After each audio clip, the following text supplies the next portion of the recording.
अध्याय 1 कुरुक्षेत्र के युद्ध स्थल में सैन्य निरीक्षण। धृतराष्ट्र ने कहा, हे संजय, धर्मभूमि कुरुक्षेत्र में युद्ध की इच्छा से एकत्र हुए मेरे तथा पांडु के पुत्रों ने क्या किया? संजय ने कहा, हे राजन, पांडु पुत्रों द्वारा सेना की व्यूह रचना देखकर राजा दुर्योधन अपने गुरु के पास गया और उसने ये शब्द कहे, हे आचार्य, पांडु पुत्रों की विशाल सेना को देखें, जिसे आपके बुद्धिमान शिष्य द्रुपद के पुत्र ने इतने कौशल से व्यवस्थित किया है। इस सेना में भीम तथा अर्जुन के समान युद्ध करने वाले अनेक वीर धनुर्धर हैं, यथा महारथी युयुधान, विराट तथा द्रुपद। इनके साथ ही धृष्टकेतु, चेकितान, काशीराज, पुरुजित, कुंतीभोज तथा शैब्य जैसे महान शक्तिशाली योद्धा भी हैं। पराक्रमी युधामन्यु, अत्यंत शक्तिशाली उत्तमौजा, सुभद्रा का पुत्र तथा द्रौपदी के पुत्र, ये सभी महारथी हैं। किंतु हे ब्राह्मण श्रेष्ठ, आपकी सूचना के लिए मैं अपनी सेना के उन नायकों के विषय में बताना चाहूंगा जो मेरी सेना को संचालित करने में विशेष रूप से निपुण हैं। मेरी सेना में स्वयं आप, भीष्म, कर्ण, कृपाचार्य, अश्वत्थामा, विकर्ण तथा सोमदत्त का पुत्र भूरिश्रवा आदि हैं, जो युद्ध में सदैव विजयी रहे हैं। ऐसे अनेक वीर भी हैं जो मेरे लिए अपना जीवन त्याग करने के लिए उद्यत हैं। वे विविध प्रकार के हथियारों से सुसज्जित हैं और युद्ध विद्या में निपुण हैं। हमारी शक्ति अपरिमेय है और हम सब पितामह द्वारा भली भांति संरक्षित हैं, जबकि पांडवों की शक्ति भीम द्वारा भली भांति संरक्षित होकर भी सीमित है। अतः सैन्य व्यूह में अपने अपने मोर्चों पर खड़े रहकर आप सभी भीष्म पितामह को पूरी सहायता दें। तब कुरुवंश के वयोवृद्ध परम प्रतापी एवं वृद्ध पितामह ने सिंह गर्जन की सी ध्वनि करने वाले अपने शंख को उच्च स्वर में बजाया, जिससे दुर्योधन को हर्ष हुआ। तत्पश्चात शंख, नगाड़े, बिगुल, तुरही तथा सिंह सहसा एक साथ बज उठे। वह समवेत स्वर अत्यंत कोलाहलपूर्ण था। दूसरी ओर से श्वेत घोड़ों द्वारा खींचे जाने वाले विशाल रथ पर आसीन कृष्ण तथा अर्जुन ने अपने अपने दिव्य शंख बजाए। भगवान कृष्ण ने अपना पांचजन्य शंख बजाया, अर्जुन ने देवदत्त शंख तथा अति भौजी एवं अति मानवीय कार्य करने वाले भीम ने पौंड्र नामक भयंकर शंख बजाया।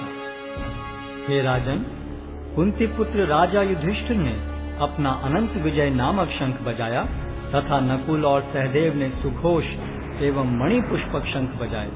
महान धनुर्धर काशीराज, परम योद्धा शिखंडी, धृष्टद्युम्न, विराट, अजय सात्यकी, द्रुपद, द्रौपदी के पुत्र तथा सुभद्रा के महाबाहु पुत्र आदि सबों ने अपने अपने शंख बजाए। इन विभिन्न शंखों की ध्वनि कोलाहल पूर्ण बन गई, जो आकाश तथा पृथ्वी को शब्दायमान करती हुई धृतराष्ट्र के पुत्रों के हृदय को विदीर्ण करने लगी। उस समय हनुमान से अंकित ध्वजा लगे रथ पर आसीन पांडु पुत्र अर्जुन अपना धनुष उठाकर तीर चलाने के लिए उद्यत हुआ।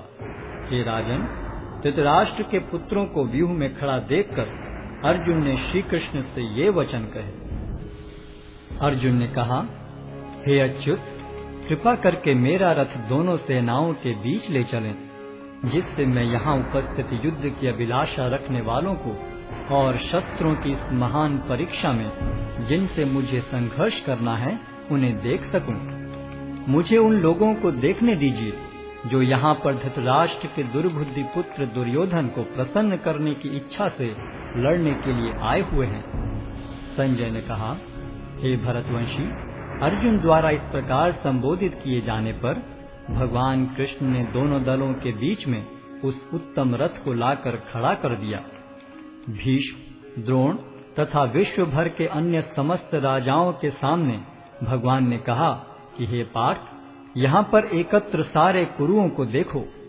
अर्जुन ने वहाँ पर दोनों पक्षों की सेनाओं के मध्य में अपने चाचा ताऊओं, पितामहों, गुरुओं, मामाओं, भाइयों, पुत्रों, पौत्रों, मित्रों, ससुरों और शुभ चिंतकों को भी देखा। जब कुंती पुत्र अर्जुन ने मित्रों तथा संबंधियों की इन विभिन्न श्रेणियों को देखा तो वह करुणा से अभिभूत हो गया और इस प्रकार बोला। अर्जुन ने कहा, हे कृष्ण, इस प्रकार युद्ध की इच्छा रखने वाले अपने मित्रों तथा संबंधियों को अपने समक्ष उपस्थित देखकर मेरे शरीर के अंग कांप रहे हैं और मेरा मुख सूखा जा रहा है। मेरा सारा शरीर कांप रहा है, मेरे रोंगटे खड़े हो रहे हैं, मेरा गांडीव धनुष मेरे हाथ से सरक रहा है और मेरी त्वचा जल रही है। मैं यहाँ अब और अधिक खड़ा रहने में असमर्थ हूँ। मैं अपने को भूल रहा हूँ और मेरा सिर चकरा रहा है। हे कृष्ण, मुझे तो केवल अमंगल के कारण दिख रहे हैं। हे कृष्ण, इस युद्ध में अपने ही स्वजनों का वध करने से न तो मुझे कोई अच्छाई दिखती है और न मैं उससे किसी प्रकार की विजय, राज्य या सुख की इच्छा रखता हूँ।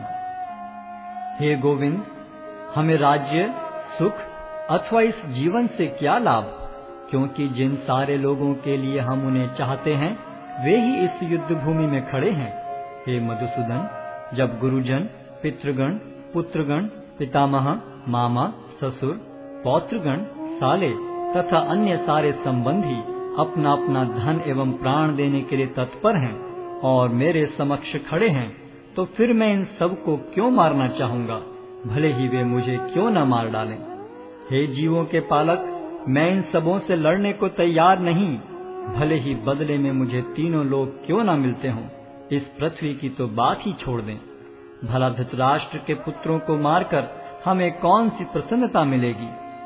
यदि हम ऐसे आतताइयों का वध करते हैं तो हम पर पाप चढ़ेगा। अतः यह उचित नहीं होगा कि हम धृतराष्ट्र के पुत्रों तथा उनके मित्रों का वध करें। हे लक्ष्मीपति कृष्ण, इससे हमें क्या लाभ होगा और अपने ही कुटुंबियों को मारकर हम किस प्रकार सुखी हो सकते हैं।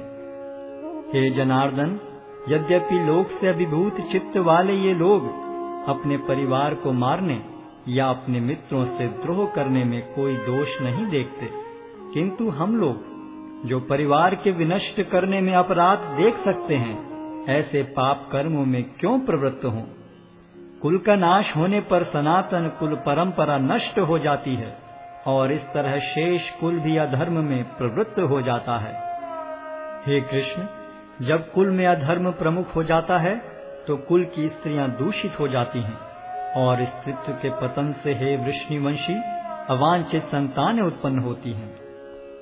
अवांछित संतानों की वृद्धि से निश्चय ही परिवार के लिए तथा पारिवारिक परंपरा को विनष्ट करने वालों के लिए नारकीय जीवन उत्पन्न होता है। ऐसे पतित कुलों के पुरखे गिर जाते हैं, क्योंकि उन्हें जल तथा पिंडदान देने की क्रियाएं समाप्त हो जाती हैं। जो लोग कुल परंपरा को विनष्ट करते हैं और इस तरह अवांछित संतानों को जन्म देते हैं, उनके दुष्कर्मों से समस्त प्रकार की सामुदायिक योजनाएं तथा पारिवारिक कल्याण कार्य विनष्ट हो जाते हैं। हे प्रजापालक कृष्ण, मैंने गुरु परंपरा से सुना है कि जो लोग कुल धर्म का विनाश करते हैं वे सदैव नरक में वास करते हैं।